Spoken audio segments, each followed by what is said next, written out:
This is literally the build from what? Thursday? Yeah, a couple days. Yeah. Or something. So you're seeing something that's hot off the build machine. Yeah, so this is, like I said, the City of the Elite. This is Byzantium. We're going to walk into the main square here. The orrery in the center there, that's a representation of the colony and all the planets in the colony. But as you walk around, as we walk around and look at stuff, you'll notice that on some of the walls there's holes and cracks and grime. From a distance it looks perfect, but even Byzantium is starting to show some wear and tear. You can see the facade. Basically, all of this is just built on facades of prepackaged or pre-made, prefabricated housing. It's kind of awkward to walk around with our gun out, right? Oh yes, put that gun away, Charlie. And you have people with you, right? Yes, I do. All right, let's look at our companions. There's Felix, who you might have seen before. And there's Nyoka, a big game miner from the Forbidden Planet Monarch. So we're going to walk around here, and Charlie's going to check out some of the architectural details and show how it's not everything that it's cracked up to be. This place has been quarantined because of sprats. Over on this other side here, I believe there's a wall where you can see the pipes and the guts of the building through cracks in the walls. And of course, everywhere you look, there are ads for products you can buy and find around the colony. This particular colony had 10 different companies found it, so you are exposed to advertisement at all times. So what we're going to do is we're going to actually show you part of a little quest here. Megan's going to walk us through it. We've already got the basic beginning of the quest, so she's going to walk us through it from there. Take it away there, Megan. So we're headed to Odeon Pictures, which is one of the film studios that makes all the propaganda movies in the game, which you can see one of the posters there. And one of the directors, Maverick, saw you on the street, and he thinks that you have what it takes to be the next big star for his company. So he really wants you to go in and audition for one of the propaganda movies. So the receptionist can greet you when you come inside. Oh, did you guys want to talk about the poster? Oh, we're going to say something about Titus Andronicus poster. Titus Androidicus? Androidicus poster. Featuring Burbage 2000 and 3000. I just love our movie posters, and obviously we have a lot of Futurama fans on our staff. Yeah. But mostly Tim. No, it's a great show. Yeah, so we're going to head upstairs to the audition. And we're going to turn that down slightly.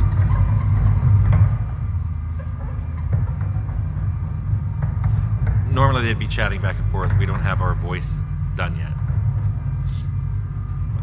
Felix got to fix it. Yeah.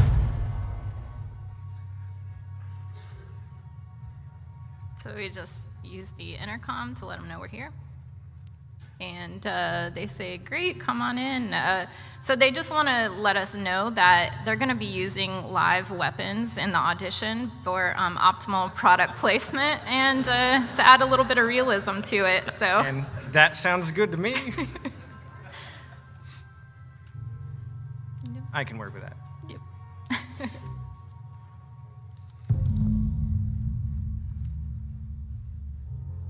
Now, what I love here on the right is a set that looks like the monster planet Monarch, which by the time you get here, you will have seen that planet and been there and realized that this set must have been made by somebody who's probably never been there.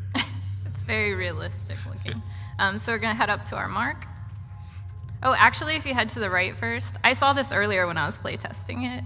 I don't know if it made it a spill. If you go over to where the set is real quick. In the right corner. Maybe it's not there.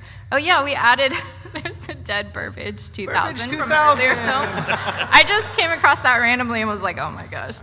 And I'm going to take his stuff. Anyway, okay, so we're going to go get on our mark.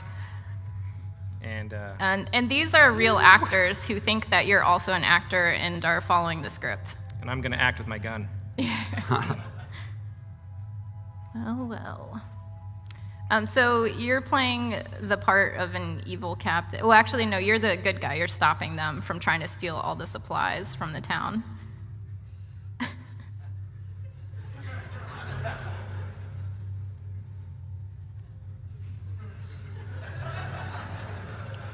So you can see a little bit of the mix of the dark and the silly. Yeah, so I think we'll go with, yeah, you want to go with Pirate? the U-Foul pirate. We're going to ham it up here. Quality acting. Yeah, and your companions will jump in with their opinions on this stuff.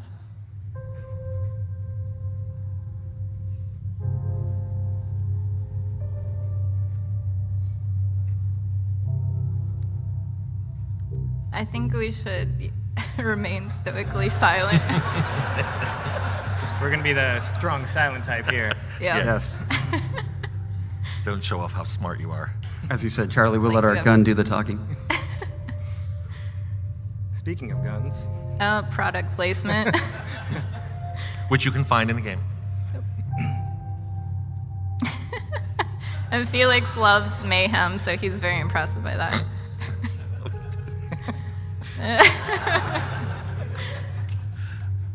so a little bit of humor in this game. Yeah, I still laugh at the humor every time I play. You should read the flavor text on every object. Exude wordless fury. Yuri.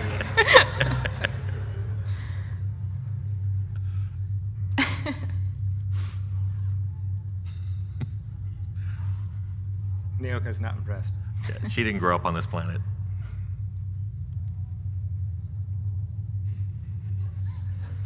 All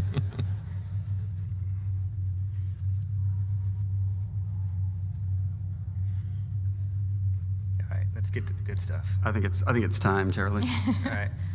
So you could play out the quest. Oh wait, go. Oh, make your eye twitch. Oh yeah, I'm gonna. Yeah, make your eye twitch first. Wait. Can't miss that. Speechless.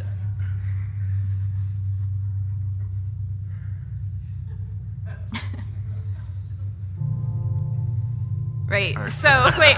So you could play out the quest normally through dialogue options, but I think we definitely want to go murder crazy.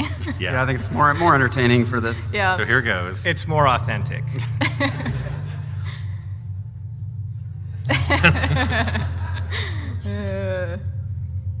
Safety soft.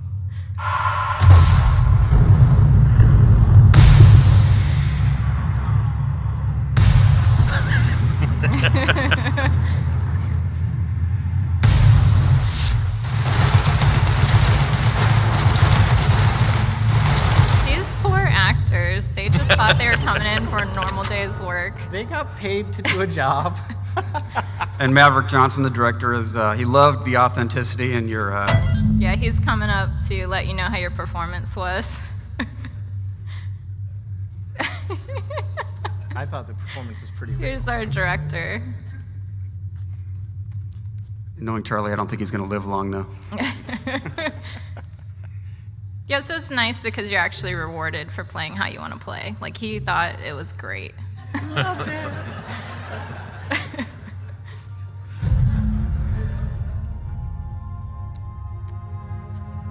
And, I think we should kill him too. I'm just saying.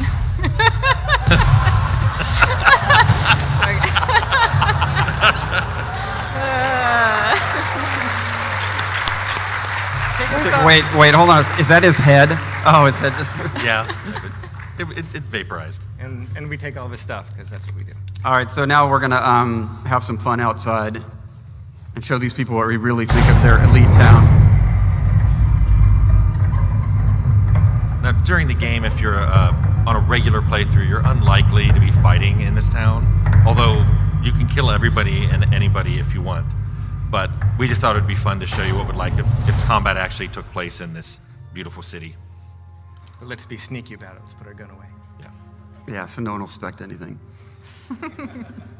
Although, Charlie, can you explain some of what we saw, the slowing down of time, things like that? So tactical time dilation is where we are trying to give opportunities both for people who aren't the best shooter players, an opportunity to, in the normal fast-paced gameplay, slow it down a little bit, get their bearings, and then make decisions that actually will help them during combat. We have location-based hits where shooting them in different spots will actually inflict certain status effects, giving you bonuses. So as things get extraordinarily difficult, it is a pretty handy tool to have. Nice gun. I might take that later.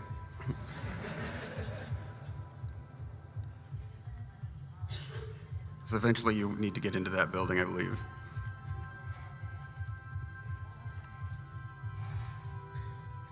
Now you want to dress the companions appropriately? No, that's right. This is a restricted area where we don't have access, but I'm gonna just try walking in and see what happens. Oop. It's off limits, so they don't want me there. I'm just gonna ask some questions. It's cool.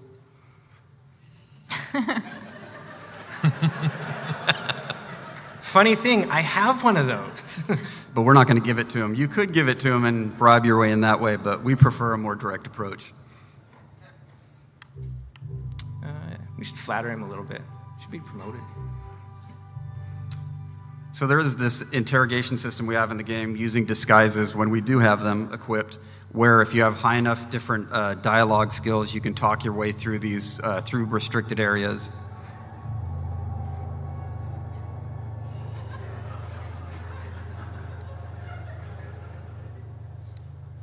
So here's where you actually could give him a grenade launcher. Because he really wants one. But let's not do that. We need to equip Felix correctly. I think he's under armored. All right, let's go in here real quick. And, Oop. I'm gonna put the pink briefcase on his head. He even has a temporary icon. That's how. Now we're ready to start fighting. That helmet. Oh my god. Oh, Felix. That helmet is available for sale in the game at your nearest Spacer's Choice vendor. And we should get stuff started with a bang. Let's That's go. right. Let's do it. Or do kick to it, the Felix. face. All right, Felix, have fun.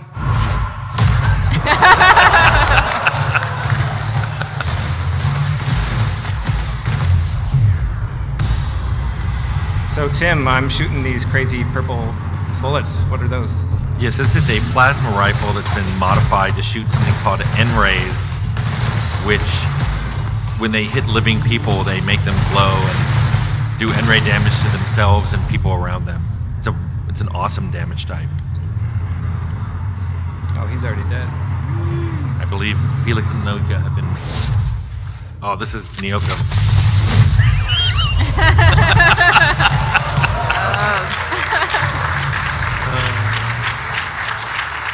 It cuts off a little bit now, but before she does that, she takes a swig off of her flask, so it really defines her character well. Yeah. She's good to have in a pinch. Now we're going to hit things, because hitting Yes. things is fun. Yes. And this is using the corrosion. So this is our Inferno side that you might have seen from our earlier trailers, but this is actually modified to do corrosion damage. And corrosion damage is good for heavy armored things.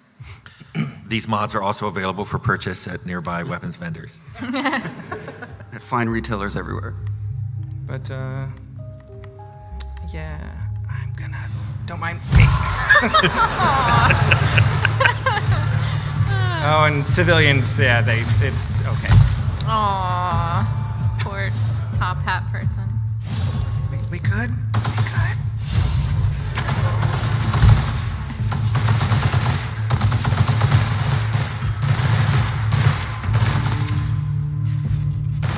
I believe that man's using a grenade launcher.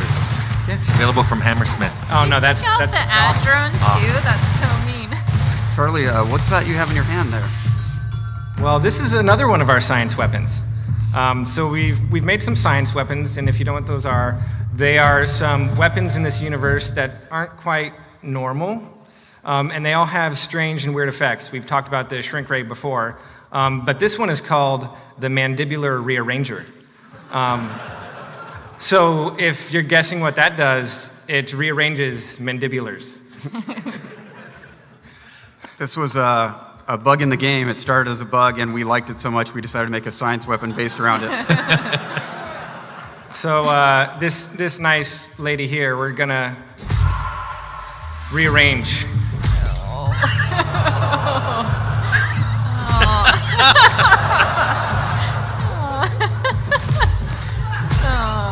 So compared to other melee weapons, This one doesn't deal as much damage, but it actually will slow people down, and if you hit them multiple times, it will freeze them. As well as do some rearranging of faces. And like every science weapon, the amount of that slowdown is proportional to your science skill. So if you want to make a combat character who basically has a high science skill and specializes in science weapons, this is it. It's also funny. We have a science weapon for every weapon type in the game, so you don't have to be a melee combat character if you don't want to. What's the other one we showed? We showed the shrink ray. We showed the shrink ray. So you've seen the handheld one-handed gun, and this is the one-handed melee weapon.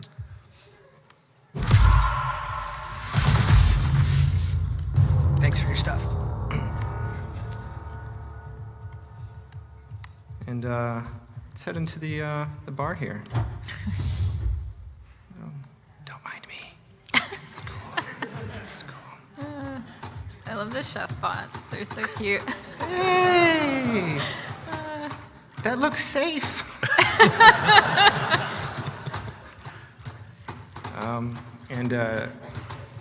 Should Felix kick someone?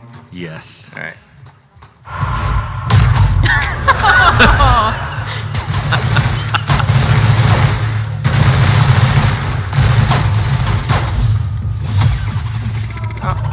What? Okay.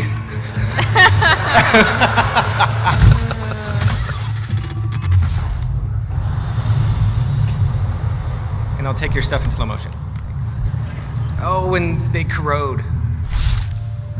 So gross. All right.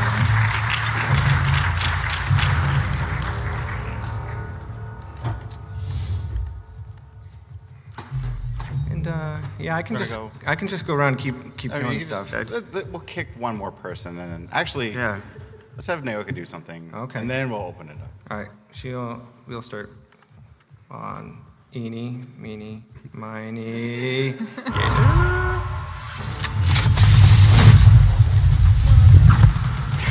Oh, this is overkill.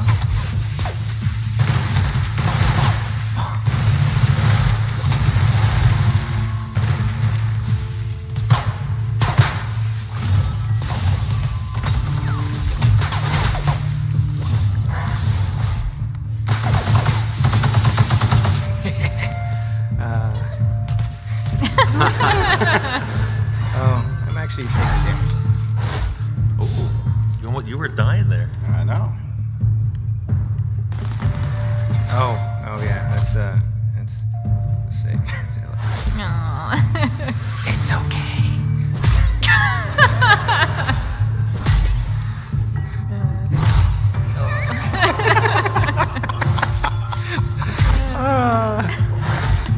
Games are supposed to be fun. Okay. Charlie's going to do this all day if we let him. We should probably that's open it up for some definitely Hey, look, questions. a flaw. What did you get? I don't know. I can't read from here. Xenophobia. What does it Too many say? canids. Oh, because they had a pet canid, and it was gnawing at my ankles. I didn't see you It was kill like that. a teacup size one too, and now you're afraid of it. All right. So, real quick before we get to questions, can we talk about the flaws since that popped up? Yeah, what must have happened there is Charlie was getting chewed on by a teacup canid while he was fighting everybody else, and it pushed him over a threshold, because this is a save game. This occurs in about the middle of the game. So the game is monitoring everything you're doing and keeping track of how much damage you take from different things, and how much time you've gotten hurt, or taken falling damage or anything like that. So occasionally and it really depends on your playthrough, it'll just offer you this flaw. And if he had taken that, he would have taken more damage from any canid that attacked him because he's terrified of canids, but he would take more, he would be able to pick another perk immediately. It's completely optional. You can ignore the whole system if you want, but personally I like the idea of a flawed hero. And we also increased the number of flaws you can take based off of the difficulty level, so that on the hardest difficulties, it is you're more of a flawed and interesting character. Yes. But it should be a pretty fun thing to increase the difficulty for people. Well, cool. Thank you for showing off the game, guys.